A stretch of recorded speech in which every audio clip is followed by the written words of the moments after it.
Today in the Visionary Chronicles, we're going to talk about success. I know we've talked about failure and the key factors of why businesses fail. Let's look at the other side of this and what are the factors that make businesses successful? Is the model? Is it the people? Is it the marketing? Is it the product? Literally, it's all of these. And you have to have all of these in place in order for you to succeed long term. And you've seen from the previous statistics, it's pretty compelling when you look at businesses and how many actually fail in the marketplace versus those that succeed, and trying to get a little deeper into what is the factors that allow these businesses to succeed. So in this episode, I call it success, key factors to succeeding in business. So the knowledge I built off of this is not only on looking at companies, been inside of companies, but also actually educating myself on companies and major global brands that have been around for generations. So really trying to define where do these success principles and factors come from and which ones are the point of difference that have allowed them to succeed. And this kind of came off another one, which is off of roles and how do you succeed in roles. And I wanted to expand upon this principle, this what I call triangle principle of TLC. And when I was giving speeches, presentations to different companies, and as well as students and universities, there was one, this TLC, that kept coming up. And I said, well, what does that mean? And I said, well, it's timing, luck, and connections. That's how you succeed in roles. And it's really that principle of, hey, you got great timing, you just happen to have some great connections, and oh, by the way, a little luck thrown in there as well for you to succeed in your role.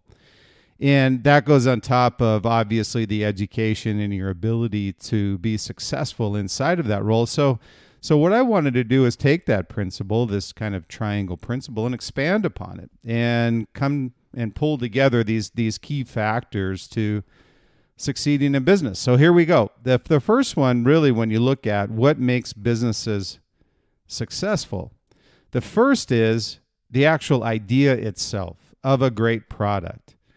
And a lot of people will look at it and say, well, the product itself was what made the brand or company successful. Yeah, that's true, but there's a lot of components that go behind that. The first thing is the idea itself, which the components behind the idea are, how is it going to provide value to the marketplace and have a defined point of difference over your competition? And kind of the best way to look at that, and there's been this principle that's thrown out quite a bit, which is this blue ocean principle, this blue ocean, blue water idea. And really, to kind of refresh you on that, it's finding where there isn't competition, this wide open ocean where there aren't shark-infested waters where people are fighting over the same product category. Really finding the idea that is disruptive, but also at the same time commercialized. So there may be this great breakaway idea you have, which is substantially different than the competition in the particular category that you want to move into. But if it is neither practical or has the ability to define a point of difference and provide value and drive revenue, it's a bad idea. So what you want to make sure of first and foremost is really define your idea and make sure that you have a broad swath of people that you've told your idea to that will also give you an independent analysis of they think it's a great idea, or if they feel that, hey, there's a lot of blue water opportunity for you on this. So there's these incremental ideas, which are just incrementally improving on things that are already out there, or these great disruptive ideas of things that are true breakaways that are reinventing a category which are much harder to come by. But at the end of the day, they're all driven off of what I call the idea, which is number one in success factors of companies that have been able to grow generationally and be successful and actually build and or grow or build a brand new category. So that's number one. So number two is the actual team. And a lot of times what you need to make sure when you're looking at what makes a successful company or brand, and it's number one, the culture itself and having people who fit within your culture and personality type. This by design allows a team to gel, work together extremely well. And many times it's the downfall of a company. You may have a great product, but if the team can't collectively integrate with one another to ensure that they've commercialized the product, they've properly marketed, they've found a point of difference, and they're selling into a category where they know they can be successful, but somewhere along that functional chain, it's broken. And so what you really want to make sure of is that complementary culture, complementary skill sets. And then the third piece is really self-management, really making sure that if you are a startup or a fast-growing company, you can't always babysit. And so you want to make sure that you have managers that can self-manage and they're proactive in their solving. And so when you want to build a team, these complementary skill sets, the ability to self-manage, the ability to be proactive, seeing an issue and providing a solution before somebody asks. That proactive management is really a mainstay of what I've seen with successful companies. And they built this charismatic culture that a lot of people gravitate to. So the team is number two. And the last thing I'll say with the team is having humble personalities is also a very important ingredient for ensuring that you have longevity with your team. There's nothing worse than an individual inside of a company managing others that is not humble and or taking credit for themselves all the time when clearly it was someone else who came up with the idea. So you want to make sure that the culture, complementary skill sets, the ability for this team to self-manage, proactively solve problems, and then also be humble and give credit to others where credit is due. This will pay dues in the long run and will allow the company to grow exponentially. And many times what I found inside of these successful companies is the complement is sometimes better than the compensation.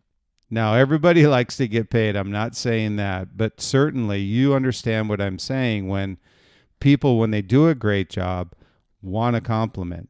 And a lot of times that's as good as a raise for people in building their self-esteem. So the team is number two. A lot of components to a great team and these successful brands and companies. Number three is the product itself. And you notice it's different than the idea.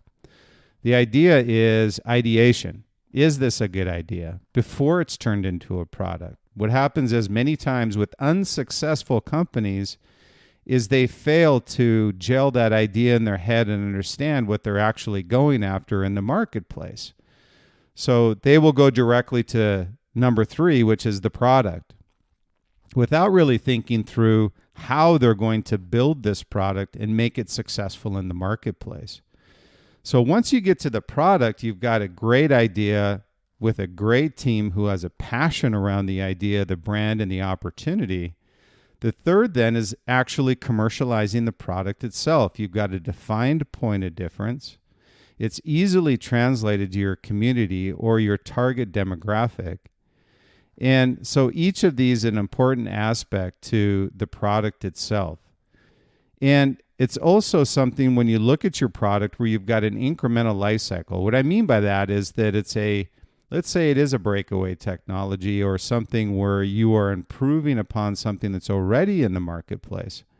It's even better if you have the ability on the adoption curve to have a life cycle where you can have product extensions. So that extends the life of a great product, and it's one that when you're thinking about your product, you want to make sure that you have that in your life cycle planning.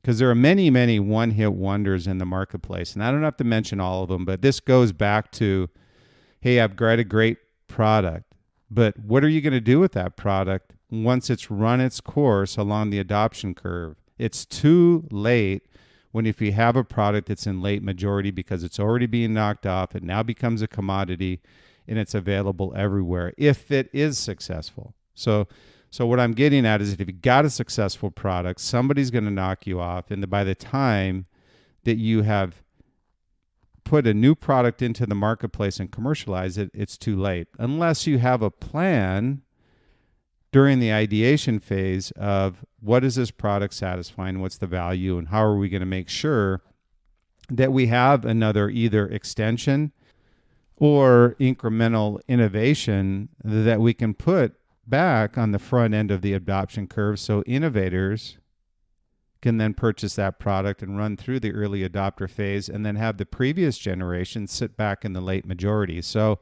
this product, it goes beyond commercializing the product. You want to make sure in that ideation phase that you're defining your point of difference, ensuring that it's easily translated, but also planning that life cycle process of what you're going to do once you start hitting the back end of that adoption curve.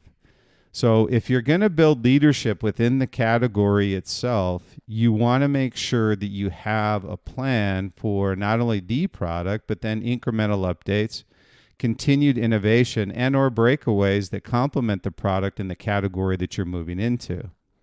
So that's number 3 is the product. And it takes a lot of planning to ensure that you have a plan in place that successfully can take you for generations. And that's an art and a science combined. And very few companies are doing it successfully. But those that are enjoying the success of those products in the pipeline and have built generations of innovations year over year and are strategically putting those in the pipeline to ensure that they have that adoption curve covered both in the beginning and in the back end. And then number 4 is the actual sale and planning for the sale of the product. And what channel are you moving into? What is the defined point of difference, and how are you going to communicate that to your community? In this case, a lot of things are converting to digital. So you want to make sure on your e-com business that that's where your complete brand product platform is communicated to the channels that you're trying to sell to. So the sale is done through connections on the retail distribution side, and I go back to the TLC side, luck, timing, and connections, and a lot of times that's what it is on the sales side. Are you hitting the market at the right place, timing? Do you have the right connections, number 2? And number 3 on the triad is luck. A lot of times these brands, not by design or fault, they just hit it right with the marketplace that they're looking to sell to.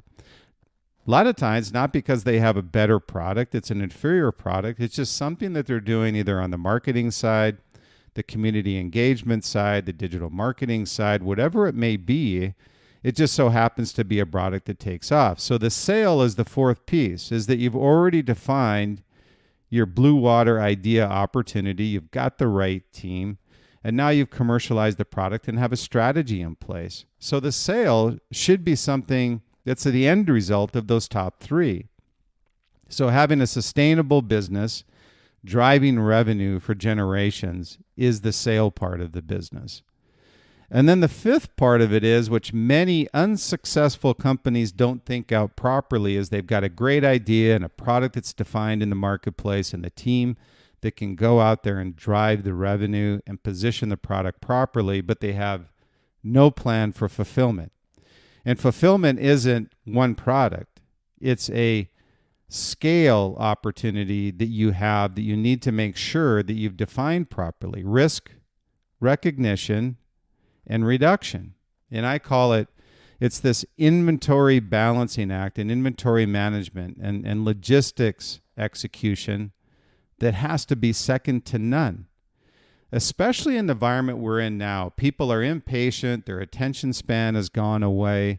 So as soon as you make that sale, effectively, they're going to want the product in their hands. So this is now done through e-com. So you've got this direct-to-consumer business, and you want to make sure that when you make the sale, that you have the ability to properly fulfill it. And I say fulfilling of the promise, the fulfilling of this great let's say, life experience or story that you've told about your product or your brand, don't make it fall on deaf ears on the fulfillment side. There's nothing worse than a dissatisfied customer that had an expectation of an experience that didn't work. So understanding that fulfillment is a risk-reward scenario. Risk on the inventory side, reward on the community engagement and fulfillment side. And growth of your brand through the community because of the experience of having fulfilled the promise that you gave to them on the product. So fulfillment really is, what does your logistics and operations chain look like? And every successful brand has the operations and logistics execution dialed into a T. So make sure that although you may have a great marketing team, great product, blue water, blue ocean idea, that fulfillment is a key, an integral piece to you being successful long term. And every great brand that I've seen and been a part of and work with have had these execution pieces in place.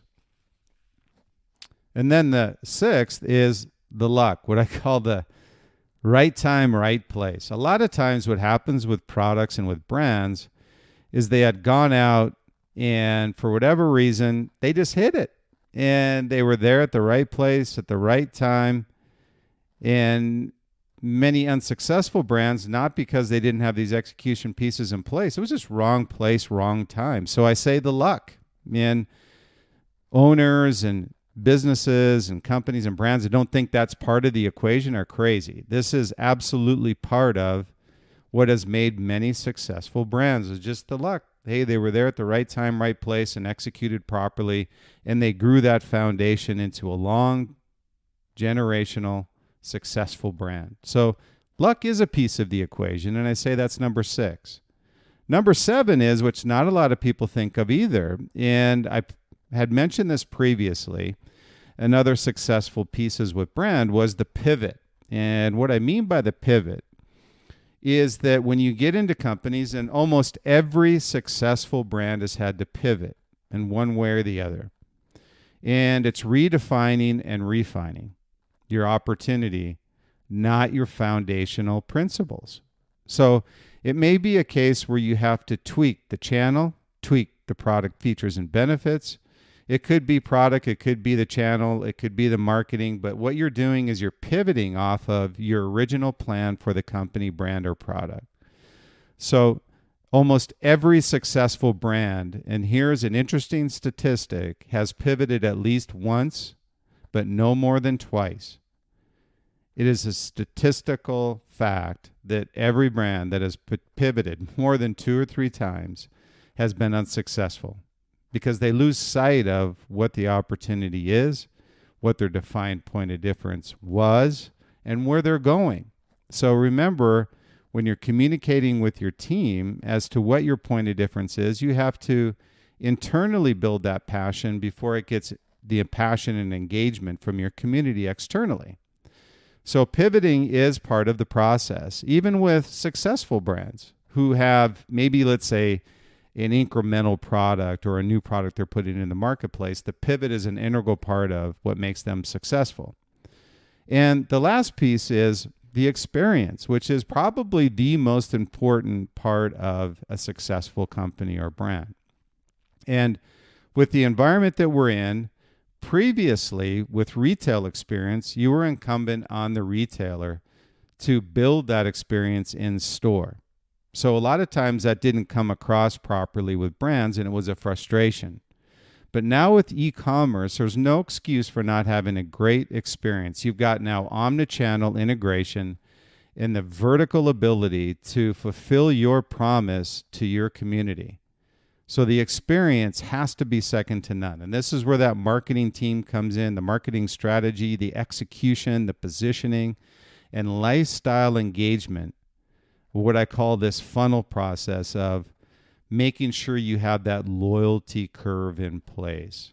So previously, when you looked at how you were acquiring your customer, you were evaluating those customers pre-purchase and then post-purchase you would actually let them go and move on to the next customer. We called that the purchase funnel. So you literally spit them out through the back end. But now there's a new adoption curve called this loyalty curve. And so when you actually engage with the consumer on the front end the same way, you provide the knowledge of your defined point of difference in the marketplace, you market around that lifestyle strategy, and you fulfill the experience. And then that's when you start engaging. So that's what was significantly different about what was previously done with customers versus what's being done now on the e-com side. Think of all the things that you've received post-purchase. Those brands that engage with you post-purchase make you feel like you're part of this lifestyle community of the brand are the ones that I'm sure you're loyal to. And so the eighth piece of successful brands and pulling this all together is actually fulfilling the lifestyle experience of what you're promising. So again, when you look at successful companies and the ingredients and what I call factors to successful companies, you have the idea number one. You build a great team, the team number two. And then you commercialize this idea through the product. And then once you've done that is you have the sale, moving on to the fulfillment of that promise. And then you just have luck. And sometimes luck doesn't work out and you pivot. So you've got the pivot and then the experience, fulfilling the lifestyle experience and promise that you've told your community they will have by purchasing your product. So all of this in conclusion is with digital e-com, marketing, having these pieces in place are integral to any brand's long-term success. So ensure that you have these pieces of the puzzle in place. And this will allow you the best chance to be successful in your category, marketplace, brand, or company. Would like to thank you for listening to the Visionary Chronicles today. I really appreciate your time. And hopefully you've enjoyed the subjects that we talk about each week here on the Visionary Chronicles. And we feel it's very important. We understand that there's professional needs and support you need with your companies and with your brands, but we also appreciate the fact that you got some personal needs. As leaders of companies and brands, there are many things that you have to deal with, and we want to make sure that we're addressing those as well. If you like what you hear, we would really appreciate subscribing to the Visionary Chronicles. We're available on Apple Podcasts, Spotify, iHeart, and Podbean. So we would really appreciate if you'd subscribe and look forward to bringing additional episodes to you each week. So again, thank you for your time. Appreciate it. Look forward to the next podcast.